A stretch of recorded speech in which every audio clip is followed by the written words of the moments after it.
సినిమాల్లో ఒక formula hit అయితే కొన్ని సంవత్సరాల పాటు దర్శక నిర్మాతలు హీరోలు కూడా అదే ఫార్ములా వైపు పరుగులు పెట్టిన సందర్భాలు చాలానే ఉన్నాయి. అయితే అందులో కొన్ని హిట్ అయితే మరికొన్ని బాక్సాఫీస్ దగ్గర బోల్తా కొట్టేవి. కొత్త కథల గురించి కొత్త పద్ధతుల గురించి ఆలోచించడం కంటే అప్పటికే సక్సెస్ అయిన మోడల్ను ఫాలో కావటం ఈజీ అనే కాన్సెప్ట్తోనే ఎక్కువ మంది ఉండేవాళ్ళు. ఇది సినిమాల మోడల్ అయితే రాజకీయాల్లోకి ప్రవేశించాలనుకునే హీరోలు కూడా ఇక్కడ అదే మోడల్ ఫాలో కావాలనే యోచనలో ఉన్నారా అంటే చర్చలు ఆ దిశగానే సాగుతున్నట్లు కనిపిస్తుందనే అభిప్రాయం వ్యక్తమవుతోంది.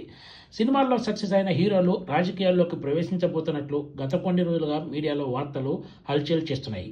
అయితే వీళ్ళంతా కూడా తమిళనాడులో మొన్నటి ఎన్నికల్లో సంచలన విజయం దక్కించుకున్న టీవీకే అధినేత, తమిళనాడు ముఖ్యమంత్రి విజయ్ మోడల్ ఫాలో అయ్యేందుకు ఆసక్తి చూపుతున్నట్లు, ఆ దిశగానే అడుగులు వేస్తున్నట్లు కనిపిస్తుంది. ఇటీవల కాలంలో టాలీవుడ్లో టాప్ హీరోలుగా ఉన్న ఎన్టీఆర్, అల్లు అర్జున్ రాజకీయ రంగ ప్రవేశానికి గ్రౌండ్ ప్రిపేర్ చేసుకుంటున్నారనే వార్తలు వచ్చాయి. పొలిటికల్ ఎంట్రీ అంశంపై మీడియాలో వచ్చిన వార్తలపై అటు ఎన్టీఆర్ కానీ ఇటు అల్లు అర్జున్ కానీ ఎక్కడ అధికారికంగా స్పందించకపోయినా వాళ్ళ టీములు మాత్రం ఈ వార్తలను కొట్టిపడేస్తున్నాయి. పొలిటికల్ ఎంట్రీ కోసం అల్లు అర్జున్ దేశంలోనే పేరుగాంచిన ప్రముఖ ఎన్నికల వ్యూహకర్త ప్రశాంత్ కిషోర్తో సమావేశమయ్యారని, కొత్త పార్టీలో చర్చలు జరిపారంటూ వార్తలు వచ్చాయి.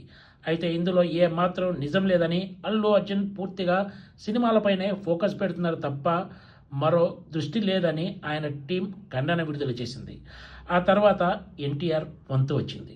ఎన్టీఆర్ రాజకీయాల్లోకి రాబోతున్నట్లు జరుగుతున్న ప్రచారంలో ఏ మాత్రం వాస్తవం లేదని ఎన్టీఆర్ అభిమానుల సంఘం కూడా ఒక లేఖ విడుదల చేసింది. జూలై 18న తిరుపతిలో నిర్వహించనున్న ఊరు వాడ కార్యక్రమానికి రాజకీయాలకు ఏ మాత్రం సంబంధం లేదని స్పష్టం చేశారు. ఈ కార్యక్రమానికి సంబంధించి ఎప్పుడో ప్రణాళికలు సిద్ధం చేసినట్లు వెల్లడించారు. సోషల్ మీడియాలో జరిగే అసత్య ప్రచారాలను ఎవరూ నమ్మవద్దు, గందరగోళానికి గురి కావద్దని పిలుపునిచ్చారు. అయితే తెలుగుదేశం పార్టీకి చెందిన కీలక నేతలు ఒక ఆసక్తికర విషయం వెల్లడించారు. టీడీపీ అధినేత ముఖ్యమంత్రి చంద్రబాబు నాయుడు రాజకీయాల్లో చురుగ్గా ఉన్నంత కాలం ఎన్టీఆర్ రాజకీయాల వైపు చూడరని, చంద్రబాబు రిటైర్మెంట్ తర్వాతే ఆయన తన పొలిటికల్ మూవ్పై నిర్ణయం తీసుకునే అవకాశం ఉందని చెబుతున్నారు.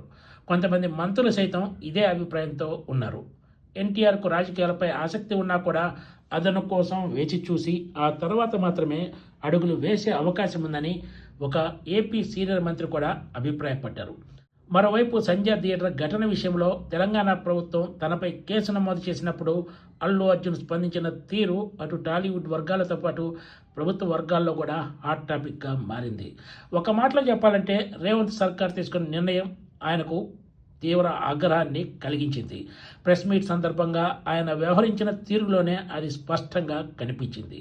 అదే సమయంలో అల్లు అర్జున్కు రాజకీయాలపై ఆసక్తి ఉందని టాలీవుడ్ వర్గాల్లో బలంగా ప్రచారం జరుగుతుంది. అయితే ఆయన కూడా సమయం కోసం ఎదురు చూస్తున్నారని, ఇప్పటికిప్పుడు ఎలాంటి ప్రయోగాలు ఉండే అవకాశం లేదని, కాకపోతే ఎవరి స్టైల్లో వాళ్ళు గ్రౌండ్ ప్రిపేర్ చేసుకునే అవకాశాలు ఉన్నాయని చెప్తున్నారు. Please subscribe TGTV.